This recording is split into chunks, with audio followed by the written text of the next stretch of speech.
Welcome to Qatar KickAround, the nightly wrap-up and discussion of the day's action in the 2022 World Cup. From the group stage to the final, our team is here, keeping you on top of the world's most watched sporting event. Brought to you by Westwood One Sports.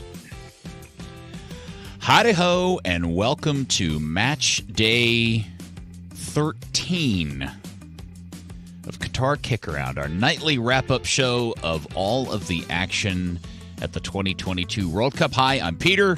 That there is Mr. World Cup Smarty Pants Genii Andy Swift. Howdy, howdy. And live from London, our very good cuddly friend who looks like he gives a good hug when somebody needs a hug, like kind of now. Lars Sivertson. Hey, Lars. Yeah, it's lamentable. I should be on site to console you through this difficult period of your lives. Hi, guys. I'm sorry that happened. Hey, it's okay. You know, wasn't like we were going to win the whole damn thing. No, but we really did think that they were going to win this thing, so it's disappointing when that happens, and the circumstances under which it happened, which we will address in due course. But sure. Yeah, it's tough. Hey, Lars, do me a favor. Just turn your microphone up just a smidge for me, please. You know? Yeah. I think in your effort to be soothing and kind, we've lost a little bit of volume. Okay. Are we happy now? Yeah, that sounds great. Yeah, lovely. Peter, you look down, and I think it's important to put things in perspective. Right? Come on. I think it's too early in the show to be sensible. We'll get to sensible. I think Peter's got to be allowed. No, I've already. Like I said, we got to be emotional. I thought we were not emotional enough when you guys got out of the group.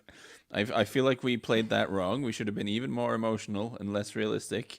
But we should make up for lost time by bringing some emotion. What, do you want to see me cry like big man tears? I mean, obviously, yes. Lars, that's a whole different subject. Lars, I've already done 2 hours with him, so I got all the emotion. Yeah, this is unfortunately a bit of a repeat for Andy and I because we just finished doing the 2-hour radio show where we've been through all of this, and now I've kind of reset because I want to make sure that we communicate this clearly and fairly to the people that are watching the live stream that didn't hear the radio show or are going to listen to this podcast later. Again, if you've been living under a rock, the U.S. lost today to the Netherlands 3-1, and I keep, this is the conversation I keep playing in my head, guys, is if you were just to see on the score, like if you hadn't paid attention and saw the Netherlands had beat the United States in the round of 16 knockout game 3-1, your reaction would be, okay, yeah, I would expect that. And my second reaction is, well, I watched the game and I don't feel like it felt like a 3-1 game until I stop for a few seconds and really think about it. And I go, you know, it kind of was a 3-1 game when you really think about it. I guess does that make sense? If you'd have told us a year ago that the US will go into this tournament, get out of a group that has England, Wales, and Iran, and then lose to the Dutch, you'd go, yeah, that scans. That seems about right. And I guess that's true. The reason I'm disappointed is, being the sort of completist that I am, having watched every game in the tournament except for one, I just thought the Dutch kind of were there for the taking a little bit based on how poor they'd been in the group stage. Now, they stepped it up a gear, it's true. But I also just think you guys made some mistakes that I think you're better than that, guys. I think the goals you conceded, I think you can do better, and that's a frustrating feeling to have. I don't think the U.S. was, blown away. Like, the 3-1 score, I don't think is a true indicator of how close. I think the game was closer than 3-1. But I also think that the U.S. was, I don't know if outclassed as naive. The naivete, now that I know how to pronounce the word properly, naivete, yeah. Yes.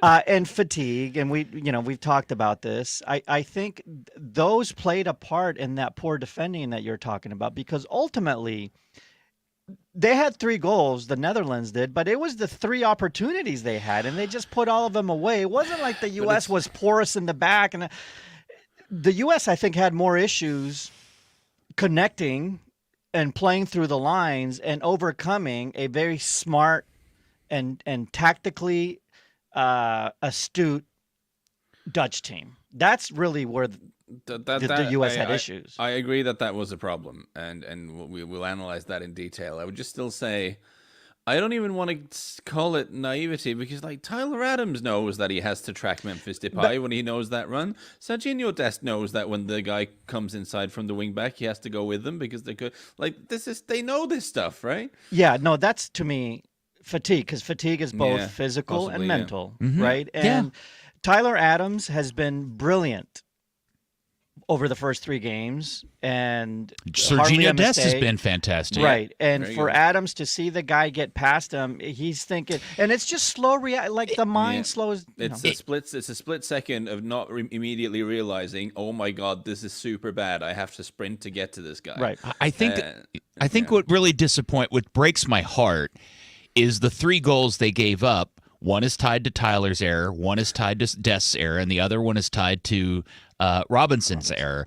And those are 3 guys that have been just absolutely sterling through this tournament. 3 of your best performers, right? So that's frustrating. And I just feel terrible for them because I know none of them in the normal, this had just been a regular game. I don't think those errors happen. Right, but it's not like they are the focal point and the final issue with those goals. But the final product, you're right. Yeah, I mean it's everybody contributes. It's a team effort, and those aren't the only 3 guys that are fatigued. And one guy being fatigued leads to something else that then leads to that play. You're right. You're right. There are other places in the chain that the chain could have been broken. I'm just with the first one because the first one is the one that really conditions how the whole game goes, right?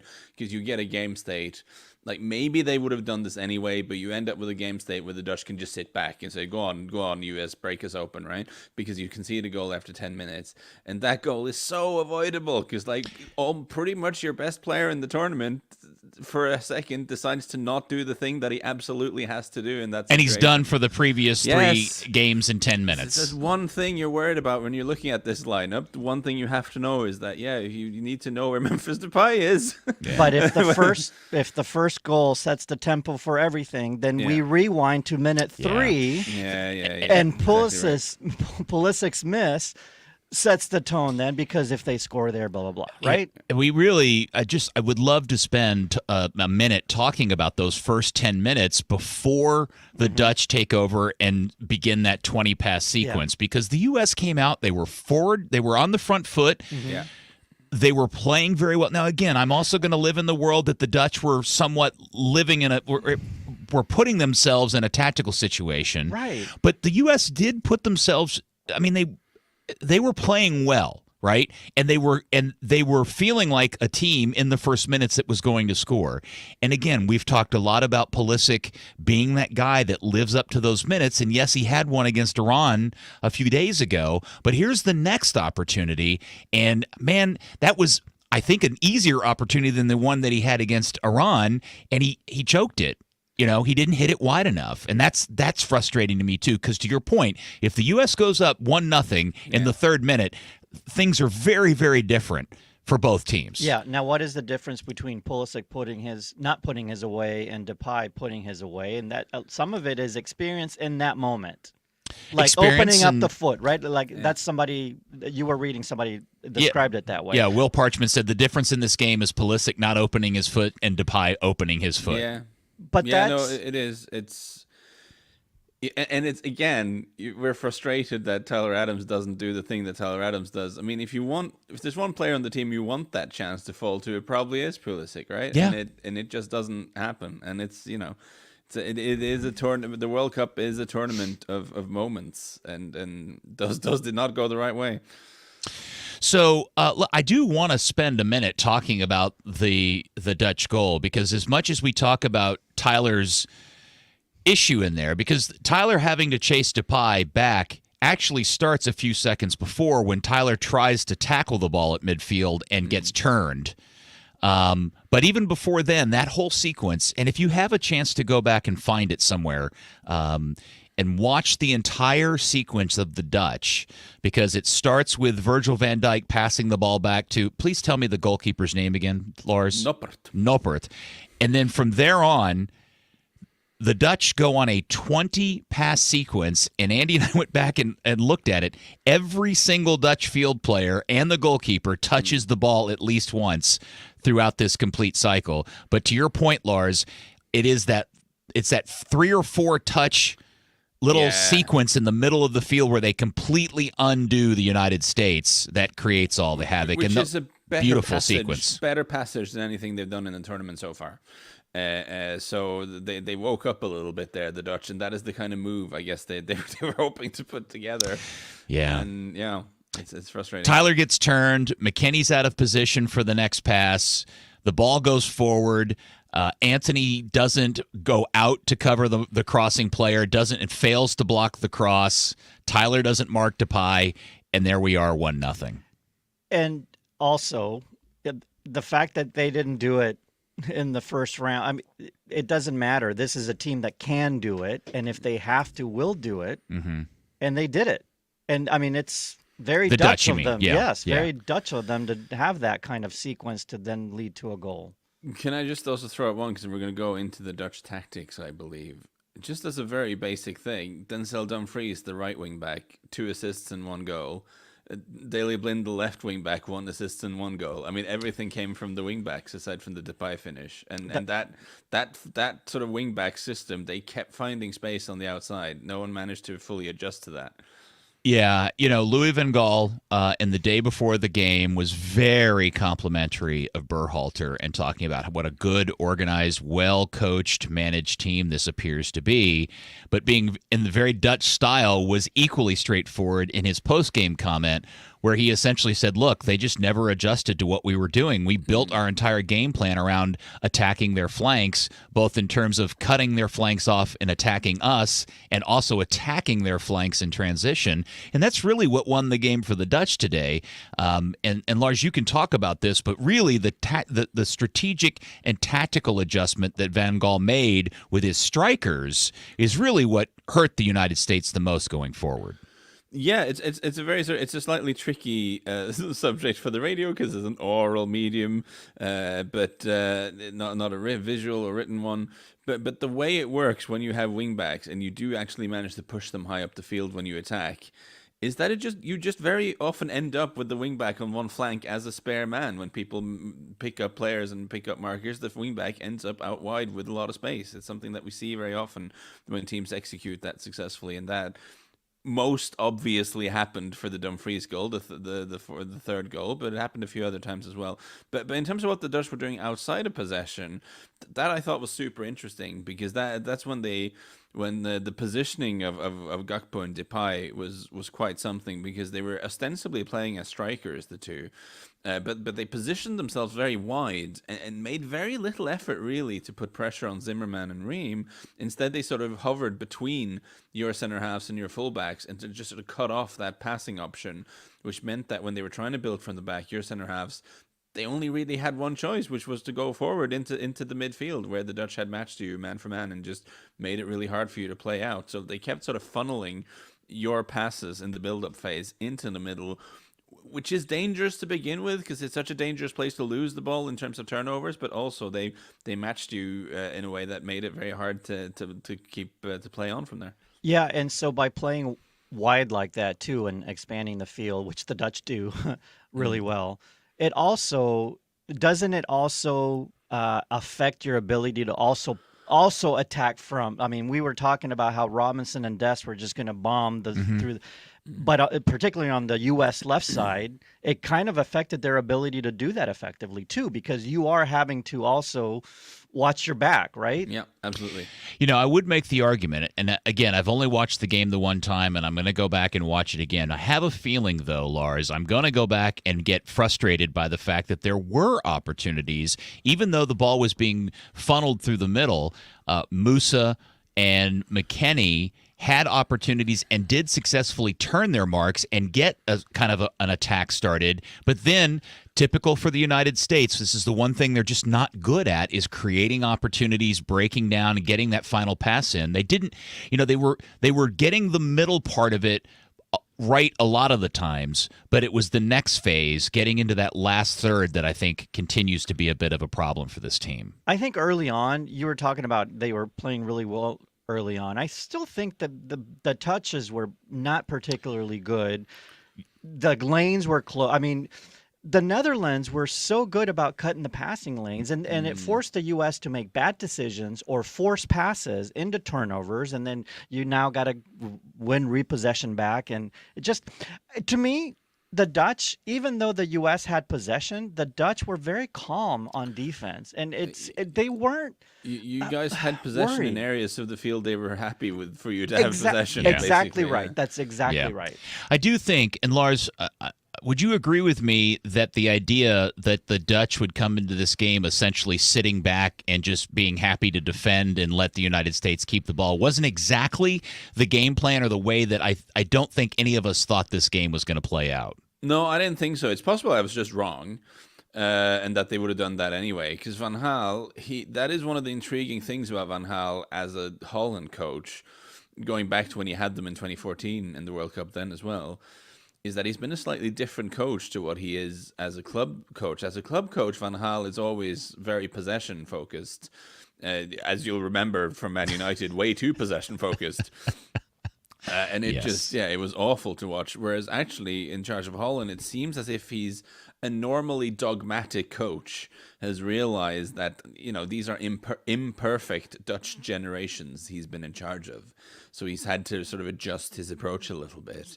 And they were quite counterattacking in 2014 as well. I mean, that was one of Depay's big moments, wasn't it? Because he was quite effective in that sort of role.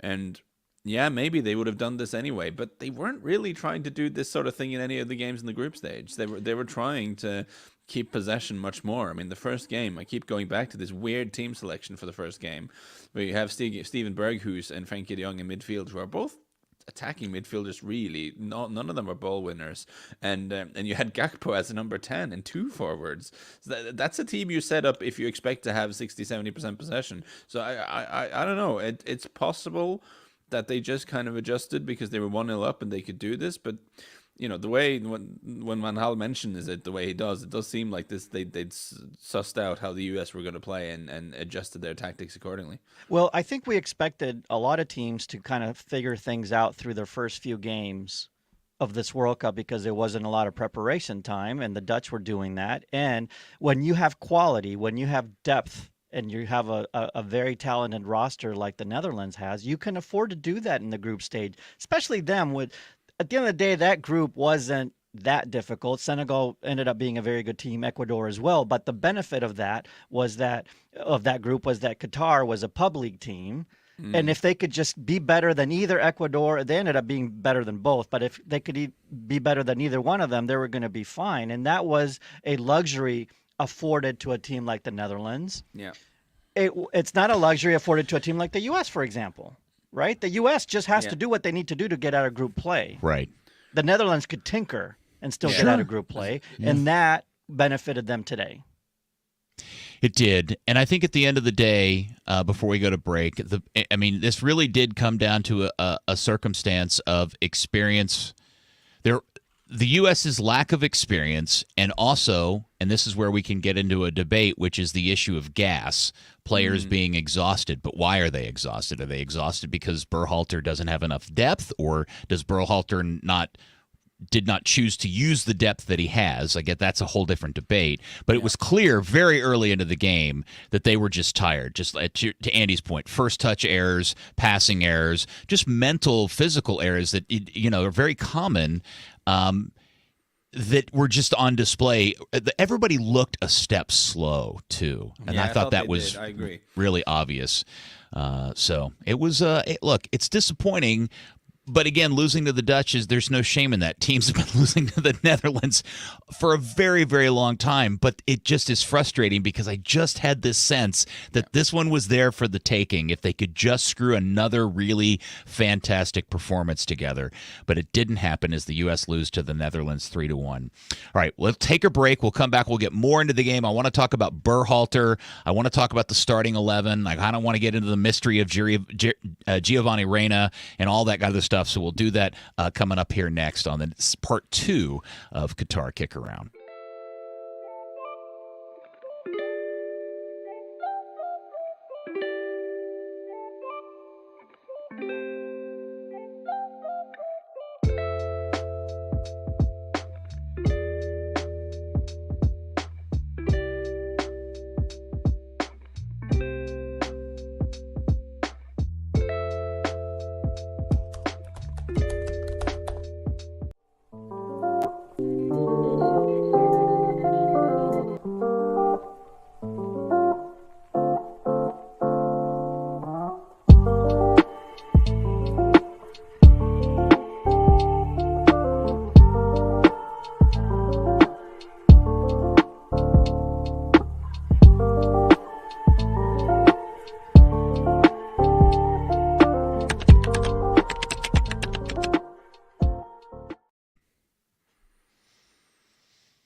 welcome back to part 2 of Qatar KickAround Matchday 13, as it's called around here, as our daily recap of the action at the 2022 World Cup.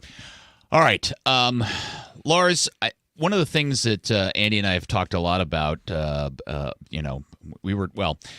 is the starting 11, which had surprises in a couple of different ways. One, the choice to start Jesus Ferreira, who hadn't played a minute in the tournament. And I do think to some degree was negated, and I don't think maybe Van Gaal predicted or figured he'd do this or whatever, because yesterday we were talking about, if Jesus gets into this game, it really kind of nicely sets up for him because the Dutch are going to come out a little more, give him some space to play. But by playing more defensively and sitting back, that really negated Jesus's injection to the game, along with the fact that he hasn't played any minutes and he looked really rusty since he hadn't played soccer, not just in this tournament, but it's been 6 full weeks since the last time that guy played in a real soccer game. Yeah, he looked, at one point I was like, is he even in the game, right? I mean, he looked invisible. Part of it is tactical, part of it is the inability for the team to find him, but part of it was, you also, as the 9, as the striker, you have to put yourself in good spots to receive the ball. And maybe he just wasn't making good runs, for example, right?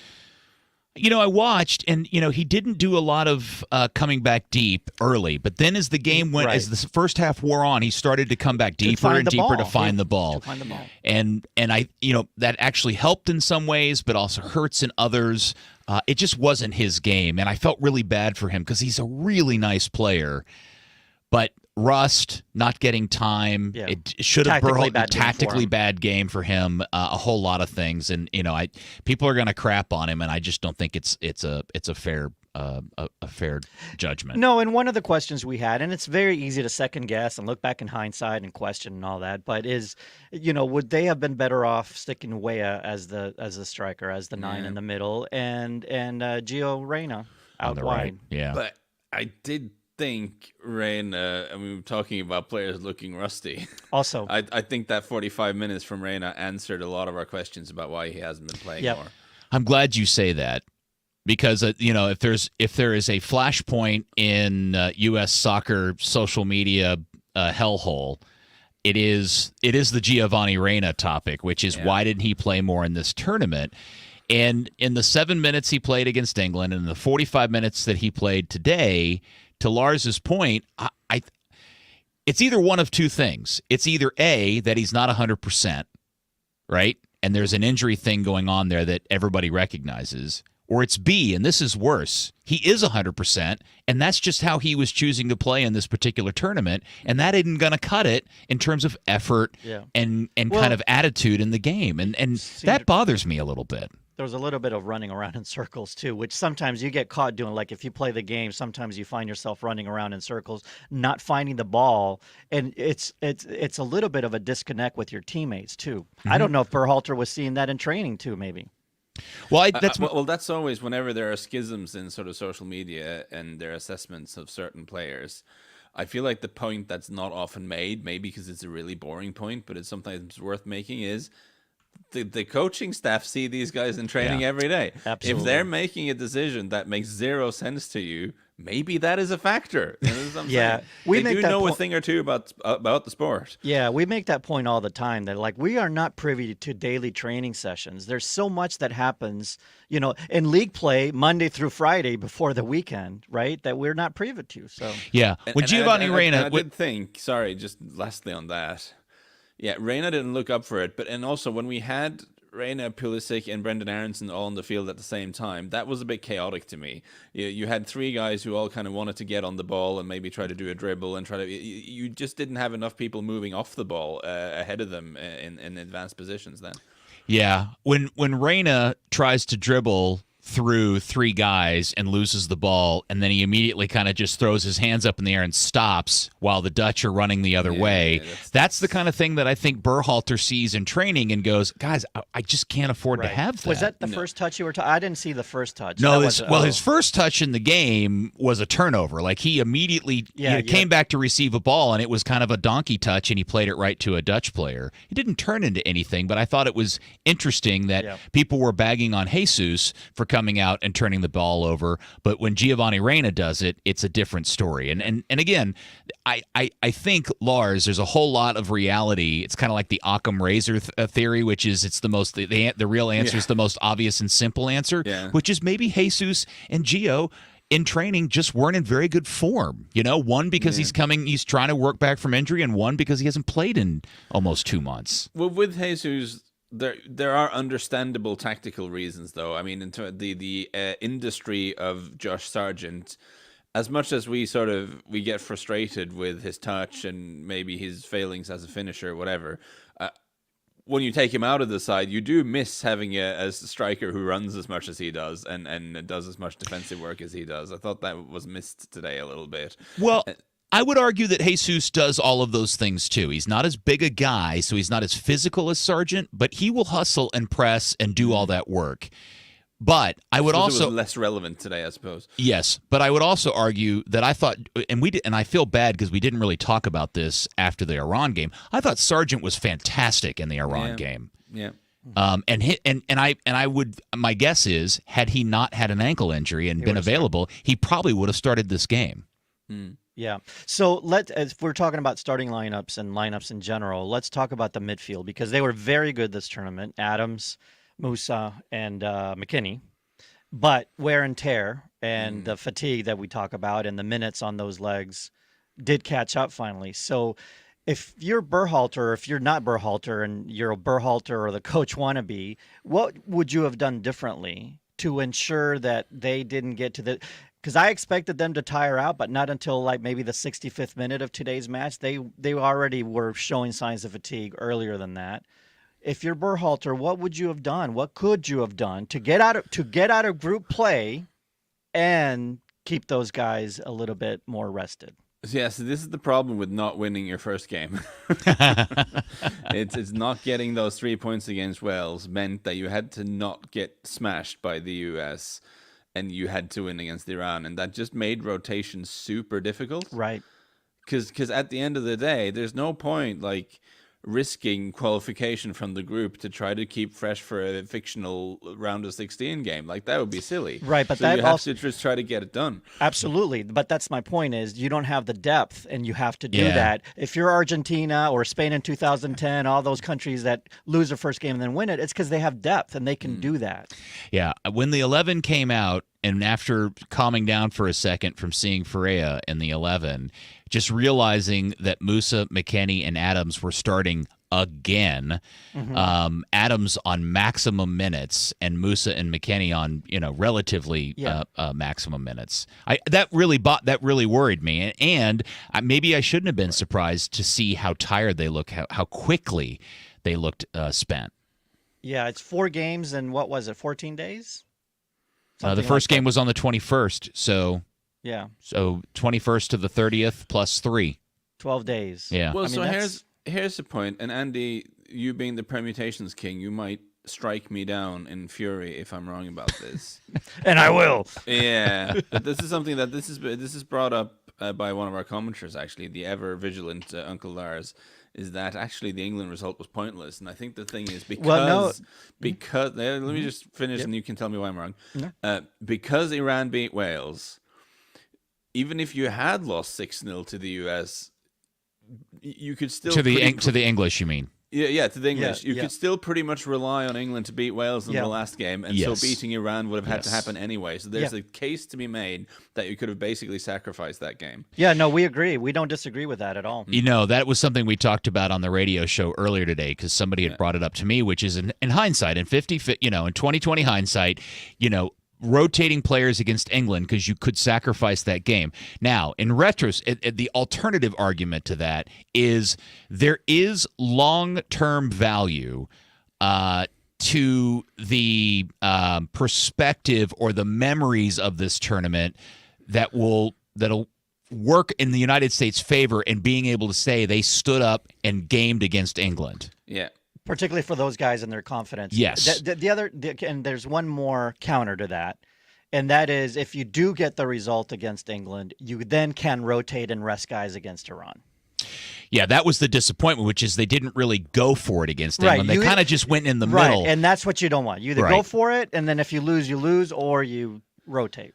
And this is maybe not something that Berhalter should consider, but then again, maybe it is. Like momentum and confidence and vibe is a thing. Yeah. So and all the players will have been aware what a huge television event that game was back home. You know, the record audiences, Thanksgiving weekend, all this stuff. Yeah. So if the coach like benches his main guys and you get thumped 5-0, that's not good for that could have taken the luck. That's great point. This is all it's a hindsight, right? Like it's so easy to look back and go, "Oh, we should have done this more So differently." This is where we put things in perspective. Heading into the World Cup, 50-50 that get out of group play, and he got him out of group play into the round of 16 against the opponent you thought you'd get if you finished second, Netherlands, which we saw the game coming for a while if they finished second. Look, it was semi-successful, I think, right? Ultimately, his job was to get the team out of group play, and he did that. You have to manage the 6 halves. Yes, and here, and I know I'm going to grow into this sense and this feeling and this opinion as time goes by, and my heart begins to heal, which is, you know what? The U.S. kind of made some proved some points to the world in this tournament. This isn't like the 0-2 team that beat Mexico and got unlucky against Germany, because that felt like kind of a Australia. Yeah, just kind of that's a team that's just running purely on something right. This I feel like the way this team played tactically and showed some class and showed some skill and showed that it's got a midfield 3 that is almost as good as anybody else in the world, right? It could go at least toe-to-toe with some of the best midfields in the world, although maybe I just don't know if today's the best example because of the mileage on everybody. But it's just those 3 in a vacuum against other 3. I just feel like I'm going to look back on this tournament and go, you know what? The U.S. made a case, and when we get to 26, assuming things continue to go well, they're going to be a force to be dealt with. If you can dig up one slightly more physically dominant center half and a striker who can finish, then we're cooking with this group of players. Yep. Yeah. And you know what? I don't know if a 9's That's coming. half the teams in the tournament I just described. Right, you know? Exactly. I was about to say that. Global striker I didn't know if I already shortage. said that. We said it like 8 times in last show. Yeah, exactly. If you borrow one of the Serbians, maybe you could get the... What is all this with the Serbians? Does Let's get over the Serbians. Let's move on from the Serbians. Maybe Taremi, maybe he could defect. I don't know what's good. They've got an overflow of 9s. Hey, we didn't talk about this on the radio show, and I feel bad, and I need to make sure we spend time. We went into this tournament, in large part, very concerned about the United States state at goalkeeper. You know, we didn't. You know, we got goalkeepers that are playing all over the world. They're just not playing very much, and I definitely feel after this tournament, and especially after this game, we got a guy in Matt Turner. Good shop stopper. That double save he made in the 50, which was it? It was the 71st minute. That double save was outstanding, and he was solid all the way around. My concerns about with him with the ball at his feet were largely not of a concern. I don't know. I just think he was really, really solid and not something to be worried about. Okay, that's me. Yeah, no, I agree. No, he was good. Yeah, Okay. and the concern for him was playing with his feet, right? That's what yeah. Yeah, And he didn't. No. It wasn't. He had a one little weird moment early in the game in this one where he fumbled at one point and everybody went, and he cleared it and everything was fine. But my point being is we went into this worried about goalkeeper and striker. We're still worried about striker. I don't think we need to worry about goalkeeper. No, and we were worried about the center back pairing. And you know what? Yeah. Tim Ream had a good World Cup. It is funny that Tim Ream is the late addition that made them not the youngest team in the tournament by literally 1/10 of a point or of a month or whatever. But he was also, I would argue, the most consistent and best player in the tournament. Right, which shows age and experience sometimes matters. Yeah, it's true. Lars, any last? I really would love your genuine and sincere expertise of this game as an unbiased source about the U.S. men's national team for those watching I it. thought we'd done that already. Damn We did it on the radio show. Different audience, Lars. Listen, you can break it down and just say, we talk about systems, and football very often is a sport about systems, but World Cups are also a tournament that's about moments. And, you guys missed your early big chance, and the other guys scored their early big chance, and that's the game. I mean, obviously, there were things you could have done. But that is the big takeaway from this for me, honestly. And I wouldn't be too harsh. I am, again, slightly disappointed by the nature of the goals, because I know you can do better, is what it is. It's not as good as that move was from the Dutch. That was a frustrating way to go, I thought. And and then it became a little bit chaotic in the second half, and maybe I think Berhalter was put in a super difficult position, because we can talk about some of these guys from the bench coming in cold, but you had to do something, right? And it was clear that the guys on the field were kind of tired. So you do what you can. And I can't believe we haven't mentioned it before. It's going to be one of those great goals that's never mentioned. But the Haji Wright finish is one of the goofiest goals I've ever seen. Did he mean it to do? He cannot possibly have meant it. Okay, I didn't think so. I haven't really gone back and watched it too close. The physics of it are mental. Okay, I thought it was an own goal too. Yeah. I thought one of the Dutch players knocked it in. No, I don't think so. I think it just went in. I think he was trying to get a touch on it, but it wasn't to do that. He was just trying to get a touch on the ball. Maybe flick it backwards or something. Right. But how he gets that cannot possibly have been a deliberate shot on goal. How he gets that touch right and then goose up the bad touch when he gets the free back pass and a walk-in on the goal. Oy. Yeah, that was another moment. Oy vey. Okay. Well, Lars, we just like your opinion, but now when you say you're disappointed, it's like your parents telling you you're disappointed. That hurts worse. It's just because I was very high on this team, and again, but I think that the point that Andy makes about, or the U-Boat makes about the miles they had on the clock at this point is, like, I'll probably never find the time to do this, but it would be fascinating to put on. Just simultaneously press play. Have two monitors, put up the England game and put up this game next to each other, and just press play, and just have them on a monitor next to each other, and see if you can see the difference in the physical output in your midfielders in particular. I suspect the difference is quite stark. Of course, and the longer the tournament goes, the more you're going to see that from teams, and those teams that can overcome that are the ones that end up going all the way and lifting the trophy. And we say that over and over again for a reason. It's just the truth. And, World Cups are not about the best soccer being played. It's not that the standard of soccer in World Cups is not high like Champions League or the Euros or the Premier League. It's so many other intangibles. And one of those intangibles, one of those things that separates the great soccer countries from those that are tier 2 are the ability to overcome the fatigue that comes from playing 7 days in 28 days, 7 games in 28 days. And that just doesn't come from, training, and it's how individuals learn to do that on their own, and how the team collectively shows their players to do that. And that comes with experience. When your coach and their assistants and the guy in the front office and all those people know how to do that, that's when you are successful, and that comes with experience of playing a World Cup again and again and again. So even though the guys on this roster and this Dutch roster, it has no bearing what the Dutch did in World Cups past, but what the Dutch have learned by playing World Cups over and over and over again, that does have some weight. And that, like, if you flip a coin, Lars, 10 times and it comes out tails 10 times, when we're going to flip the coin again, those 10 tails has no bearing on. No. But if your a national team has that experience, they might just put a little bit more weight on either heads or tails on the next flip, and that's the raisin thin margins. And this is why the same soccer powers keep advancing all the way to the end. Yeah. No, that's a good. I agree with all of that, and I'd like to. I know this is mostly about you guys, but I do want to again credit Louis van Gaal. Absolutely, absolutely.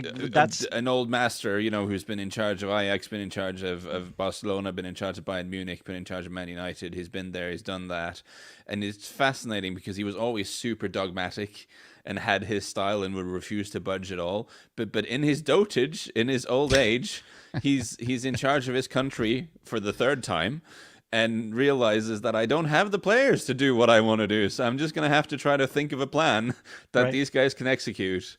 And on the day, 10 out of 10 in terms of setting up the team correctly and getting the plan correctly. Right. So, he's a serious dude.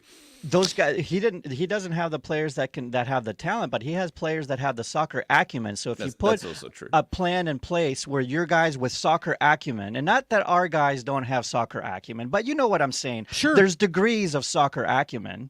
And if you are developed in an environment that teaches the soccer acumen as much as it teaches the tactics and all that, then that makes a difference. And we as a soccer nation are still learning the one aspect, and we got a ways to go, but we're a young soccer country, so we'll get there. Without going full Klinsmann here, I do think it helps that you have more guys playing at big clubs in Europe. Yes, now. of course, that's part of it. You being coached at a very high level from a very young age. Some of them. Exactly, that's part of I think that's something that over time will help you greatly. Yep. Louis van Gaal, as an aside, recent cancer survivor as well, incredibly. So Yeah. I mean, guy who had to do chemo fairly recently. So that's pretty incredible. Yeah. Well, that lines up the Netherlands versus Argentina, who also won today, and we'll talk about that in a minute. But that does shape up to be a rather interesting game. Okay, we are going to take our next break, and when we come back, we will talk about Pele, Messi's big day, and preview Sunday's matches. We'll do that next.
We have arrived at part 3 of Matchday 13 of KickAround, Qatar KickAround. Man, I'm tired.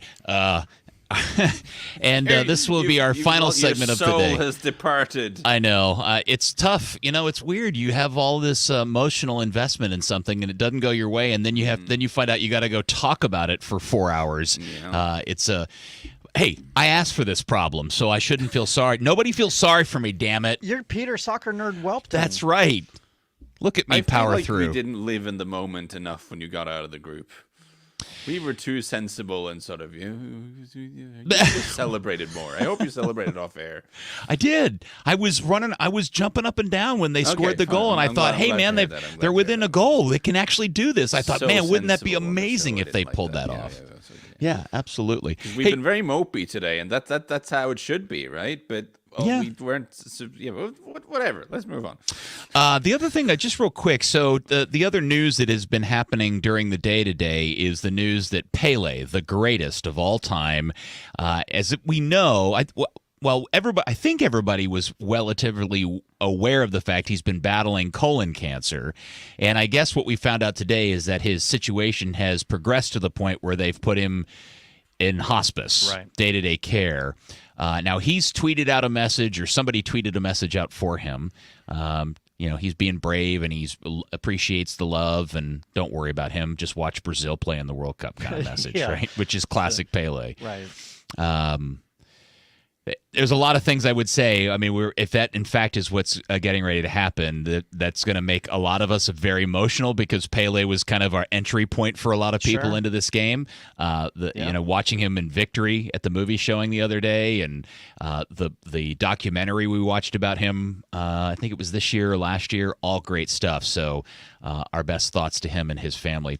Messi and Argentina did beat Australia in the other round of 16 game today. It ended up 2-1, and we'll talk about the game itself, but Messi scored in the game. This was his 1,000th appearance in a soccer game, and in that time, the man has now scored, I guess maybe, did he score twice in this game, or just once? Just one time. Just once. So I wrote this down when he scored the first one. He has now scored 789 goals and has 348 assists over the course of 1,000 games. That is, I think that's good, Lars. Does that qualify as good by European journalist standards? Sounds good. We will take it as good. Only 348 assists, huh? Yeah, what a slacker. He didn't like his teammates. Lars, you were assigned the responsibility of keeping an eye on this game as Andy and I were on the radio during it. But speaking of goats. Yes, Argentina, Australia. Argentina, Australia was more or less, so certainly in the first half, it was exactly the game you imagined it would be. If you've been listening to this or any other show, which was that Australia were well organized, they put in a lot of effort, all those sort of slightly patronizing sounding, but very genuinely meant and positive things they were doing. They were making it difficult. Argentina really didn't find a way through or figure it out. And then suddenly Lionel Messi scored a goal, because of course he did. This is exactly what we thought would happen in this game. I think Argentina had 2 shots in the first half. Australia had 1.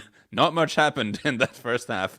And from an Australian perspective, that's kind of exactly what you want, right? But then there is the Messi, who just suddenly, I think it was his first touch on the box for Australia, and it went the way it had to. And he just has a magical way. You know, he's not what he was physically, but his appreciation of space and understanding of the flow of the game and being able to find just a little pocket of space in the area, and then obviously the perfect technique to execute the finish, he is very special. Then the second half became a bit of a Lionel Messi show. He really turned it on. Had a couple of dribbly raids going past everyone, set up what should have been a couple of more goals. Lautaro Martinez particularly guilty in missing a terrible chance. Some clever person on Twitter called him, "Oh, look, it's Lautaro Higuain." In clear reference to the 2014 World Cup. How insulting. So rude. Yeah, because poor Higuain kept missing chances. And I don't, as an aside, I have no idea what's happening with Lautaro Martinez. Had a great season for Inter last season, has had a reasonable one so far this year. It's just gone stone cold in this tournament. Cannot hit anything. He looked like, when he missed the biggest chance, he just actually raised his hands to the heavens and went, for God's sake, what is happening to me? Because that is a shot that, in training, he hits 99 out of 100 of those. He and Lukaku can go to group therapy together. Yeah, it was one of those finishes that in training he'll hit 99 out of 100, and the one he'll miss is if someone shouted at him or something. It was such a clear Lautaro chance that he just sent over and high. Anyway, the point is, Argentina were the better team. Messi was enjoying himself. And even though they still haven't looked brilliant in the tournament, there was something about seeing Messi just kind of go through the gears, kind of starting to enjoy himself in this game. You do think about the destiny that is written and the storybook ending, and maybe he's growing into the tournament, all of those things.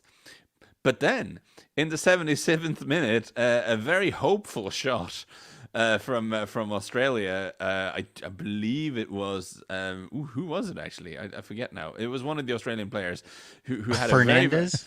It's good to know that one of the Australian players Fernandez scored the Australian goal. Fernandez had the own goal. No, this is the thing. There was a hopeful shot from an Australian that hit poor Enzo Fernandez and took a massive deflection. So own goal scores the second goal of the tournament. Yeah, and on the replay, it was clear that this shot wasn't going on frame, and it was heading off into the night before it hit an Argentine player and deflected into the goal. And suddenly it's kind of game on because they're just one goal ahead. Because Argentina had gone 2-0 up from I forgot to say this is bad summarizing. They'd gone 2-0 up from a terrible defensive goof by Matty Ryan in the Australian goal. They were trying to play themselves out from the back. It all went wrong. This is a dumb way to concede against Argentina if you're Australia. So 2-0 down, everything seemed lost. But this weird deflected goal went in, so it's 2-1. And so for the last sort of 15 minutes, Australia know we actually have a chance here. And they tried to pour forward to the extent that they could, which was a little bit limited. But their left back had a mad dribbly raid going past some people and getting into the box and almost forcing something. And then, right at the end, the ball fell to the young substitute Garang Kuol, who's of Sudanese descent and a former refugee who's 18 years old, has signed a pre-contract with Newcastle United. It's a great story for him and his family. And the ball kind of drops to him. He has to pull off a pretty good skill to get it under control, and he has to shoot on the turn. So it wasn't an easy chance, but he did have a possibility to force extra time. But the Grinch, Emi Martinez, in goal from Argentina, did some good work and closed down the angle. Tremendous goalkeeping. Bad for the narrative and Australia's dream, but good goalkeeping from Emi Martinez. Argentina celebrated it like it was a goal. So it was a weird game in that it was 45 minutes of exactly what you'd expect. And then in the second half, you had periods where Messi was really like putting on a show, and you're thinking, okay, maybe we're here now with this team. And then Yet they almost blew it. Then they nearly messed it up against Australia. So I'm still not quite sure where we are with this Argentina team, how much you can trust them to go far in this tournament. But they are in the quarterfinals. So if Australia is much like the U.S., this game reminds me of 2014 Belgium-U.S. It was a tight affair until De Bruyne scored. Bit of that, De Bruyne, Messi, and That's a then good point. Lukaku Good had him shout. 2-0. And All right, so now we get the much predicted Netherlands-Argentina quarterfinal game. Yeah. I think we all felt like that seems really unfair to the Netherlands, because now they're going to run up against the Argentines, and that just seems like that's a crummy result for them that early. But now I'm not sure that maybe the Dutch aren't. But this is the thing. Yeah, exactly right. I'm interrupting you, but I know exactly what you're thinking, because we spent a lot of time together these last 2 weeks. But I do know exactly what you're thinking, because Argentina, Messi had moments today when he was Lionel Messi. There were a few things that'll turn up in the compilations, put it that way. But they still haven't really played well for sustained periods of time ever, except when they were 2-0 up against Australia and Australia thought they were done and kind of lost hope a little bit. Then Argentina had some passages where they looked like Argentina. But aside from that, they've not really looked good in this tournament. And the Dutch, whether they ceded possession and sat back and defended, the Dutch played well today. They're you know, canny. Yeah. that game's Friday. We have 2 games tomorrow. Yes. We're going to save it. We'll Just just saying. yeah. Okay. Because we got to preview that Friday game anyway. So. Yeah. Fair point. All right. So tomorrow, Andy has properly redirected us in the right direction, Lars. Like Pedri. Yes. He is Right. have you ever seen, we should see Andy play. Oh, man. Very I'm so Pedri-esque. Pedri-esque. He's- Oh, my gosh. Yes. In fact, I believe Pedri in Spanish is Andy Swift, is Yes, what it's right. Yep. I wish. The last time I'd played soccer, I was a defender who was very slow and cheated constantly. I'm not Wait, sure. what do you mean by cheating? How did you cheat? I was very good at doing something Italian center halves are always good at, which is obstructing people but making it look like they run into me, so I get the foul. Nice. I got Quality. very good at that. Because I always knew once someone runs past me, like even when I was in good shape, I wasn't fast. So if someone went past me, they had to be stopped. So the sort of way of intercepting their running, and so that it looks like they've run into you, but it's actually you've obstructed them. We'll call you Godin. That'll be we like like that. the very Godin. Godin-esque. Yeah, let's go with that. Yeah. All right, the 9 a.m. game is France and Poland. France will bring out all their big stars and properly trounce Poland, and we'll never see Robert Lewandowski in a World hope Cup so. again.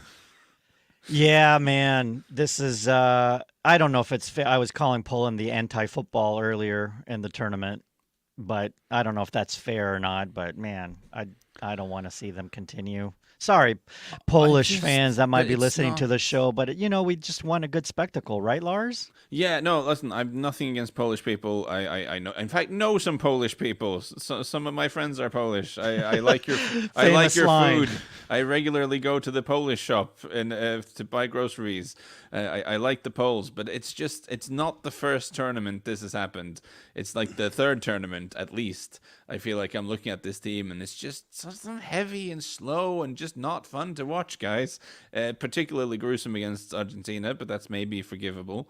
But yeah, I think you will get spanked by France. That's the only way I see this turning out. And the 1:00 game is the English and the Senegalese, and this is one that everybody keeps talking about is going to end up being a lot closer than people think it is, and that is to me the indicator that England's going to blow them out. Oh, Yeah, you maybe. think so, huh? Maybe. It could No, be. I'm just saying that this is one of those deals we keep talking about. It's like the U.S. Oh, the Dutch are there for the taking. Ha! You know what I'm saying? But it's different because we were like behind right? I mean, Yeah. this is It's true. Like, it reminds me of when we were talking about the Denmark-France group in the previews, and like we were all convinced that Denmark are the dark horses. And there's an element of groupthink when we're all looking for underdogs, and we all sort of convince ourselves, and then we forget that in the end the best players are the best, and that might happen. That might happen. But I just think Senegal have specific qualities that England don't enjoy playing against. They have a very physical midfield that I think could potentially do a similar job on them that you guys did. They have a very solid centre-half pairing who I think can keep Harry Kane quiet, potentially. And they got a pretty good goalkeeper. And that's with some pace up front. That's like a recipe for a cup upset, right? I mean, that's a sticky and complicated team. If they get an early goal, they'll be fine. But if they can keep it tight for a while, Senegal, and the English nerves start creeping in and the shoulders go up and they all get really tense, could get interesting. What's your prediction, Peter? France, Poland. We all need to predict that one. I'll just go ahead and give you both of mine. France, Poland. France is going to win that game 3-4, 0-1, something like that. England, Senegal. I'm going to be the optimist, and I'm going to say England's going to win that game 2-0. France beat Poland, let's call it 4-1, and England to beat Senegal in extra time. Yep. England to beat Senegal in added extra time 2-1. France 2, Poland 0. God, I hate our predictions are so similar, Andy. I know. We've great minds, Great Lars. minds, Lars. Great minds. Yeah, there was a moment in time where I thought maybe the U.S.-Dutch game was going to roll out to my predicted 3-2 just with the different winner. I thought, the Dutch are going to end up winning by my score that I predicted the U.S. was going to win by. Yeah. I feel like we did okay with our predictions. Yeah. Whatever. I no. just think with England that they're going to put in the shift the Senegalese, and then like towards the end in the 75th minute, Southgate can like turn to the bench and put on like Right. Grealish and Saka and exactly. Foden and Exactly. good luck, tired Senegalese defenders. Yep. Enjoy yourselves, Man, Like I can only hope and pray that Marcus Rashford returns to Manchester United with a sliver of the confidence and form he is playing for the national team. Yeah. Goodness gracious, that is great. By the way, a couple of the one thing I did want to note about the U.S. situation: by losing 3-1 today, that is the first time in their last 13 matches. Or 14 matches, that the U.S. result of a game did not end up in a draw or only by 1 goal differential. Trivia question. When was the last time they lost by 2 prior to today in World Cup action? Well, it was 14 games ago. I know that, but I don't. Quick, off the top of your head. Quick. By 2, it was 2002, 3-1 Poland. really. I would have never guessed that. I was going to say something like when they were in the group with the Germans, but Who even played for Poland then? I wanted to say it quickly because we were just bagging on Poland, so I wanted to say something nice about Poland. By the way, that is Professor Andy's World Cup trivia, brought to you by Soccer 90. They didn't ask to sponsor it. I just threw it in there. We got one in. Yeah, sorry, Andy. I totally wow. forgot about the I've just what. looked That's it up okay. now. My mind has been blown by the Polish lineup in 2020. Just pick a name. Emmanuel Olisadebe, the Nigerian fella who became Polish, because I remember that story. Yes. Jerzy yes. Dudek in goal. Oh, wow. Do that. That is a blast from the past. Man. Well, he was. I'm sure you guys could name the U.S. lineup from there, but I don't know. Pope, Agus, Beasley, McBride, Donovan. I'd take pretty much. My brain's pretty tired. I don't think I could do that at this What a point. question to drop on you at this point in time after the day you guys have had. He should have known that. He's any tried and true USA fan would know all the World Cup scores. All right, Lars, thank you for your attention and love and care today. I mean, it was good hanging out with you guys. I'm sorry things went the way they did. I feel like we've had a therapeutic session. You know, all the emotions have been let out. You know, you can go and relax. But now we're all on the same level. Now none of us have a team in the World Cup. It's true. And you guys have a team who have been to one recently, which is, I don't know how that feels. Although Andy's going to claim Croatia again. So You know what? I have to correct myself. Sorry. Apologies. what? It happened in 2006, the last by more than 2 goals. The Czech Republic beat the U.S. 3-0. Ah, that's I'm what. not looking okay. up that team. It's time to end it. Nobody would care. Nedved was on that team. Ah, The Czech Republic. You think that would stop me, Peter? Do you think anyone cared about the 22 Poland team? I still think this stuff is interesting. Sometimes you don't have to care what people think. You just say things. That's why we love you, broadcast Lars. You're a soccer nerd like the rest of us. You're just a Norwegian soccer nerd.